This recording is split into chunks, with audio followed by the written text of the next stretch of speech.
Las ESAL son entidades sin ánimo de lucro y no son otra cosa distinta a personas jurídicas, es decir, personas distintas a quien las constituyen, que simplemente, y esto es súper importante, no distribuyen utilidades a sus miembros. Eso es básicamente una entidad sin ánimo de lucro.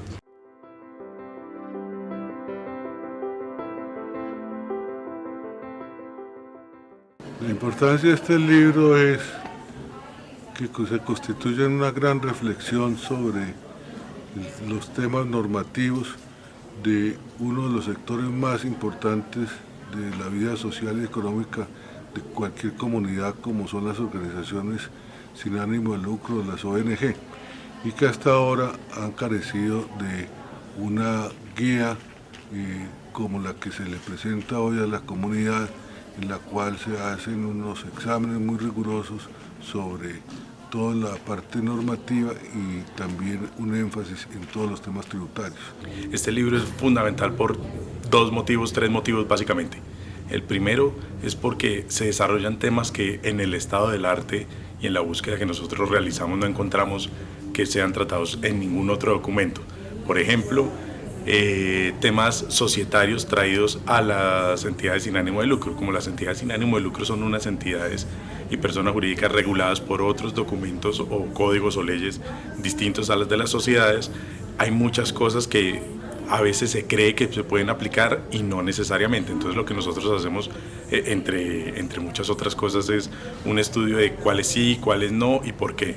Eso por un lado. Y segundo, es fundamental porque nos permite tener un conocimiento desde el registro de las entidades sin ánimo de lucro, cómo crearlas, cuáles son los elementos esenciales, de qué se tratan, si las entidades sin ánimo de lucro o no pueden o no desarrollar actividades mercantiles, que es otra confusión, casi que se asimila que las entidades sin ánimo de lucro no tienen por qué tener recursos suficientes, y eso no es así. Son entidades sin ánimo de lucro, pero no quiere decir que sean entidades que tengan vocación de pobreza.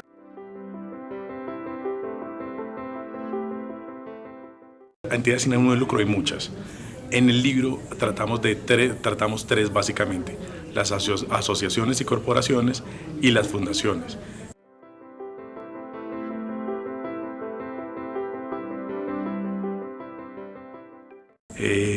Uno escucha mucho hablar de la Fundación X, Fundación Y, de empresas muy grandes. Esas fundaciones están reguladas pues, por el Código Civil y por otras normas, y tienen muchas complicaciones porque, por ejemplo, vamos a poner un ejemplo de una asociación, un tema muy clásico que creo que se consulta todos los días. La entidad sin ánimo de lucro tiene una junta directiva, un comité consultor, llamémoslo como quieran, porque ellos lo pueden llamar como quieran.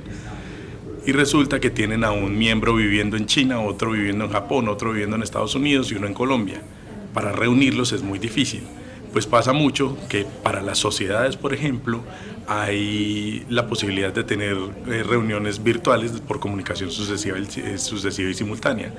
Y se cree que las entidades sin ánimo de lucro también lo pueden hacer sin ningún tipo de restricción, y resulta que no necesariamente las normas comerciales de las sociedades son aplicables a las entidades sin ánimo de lucro.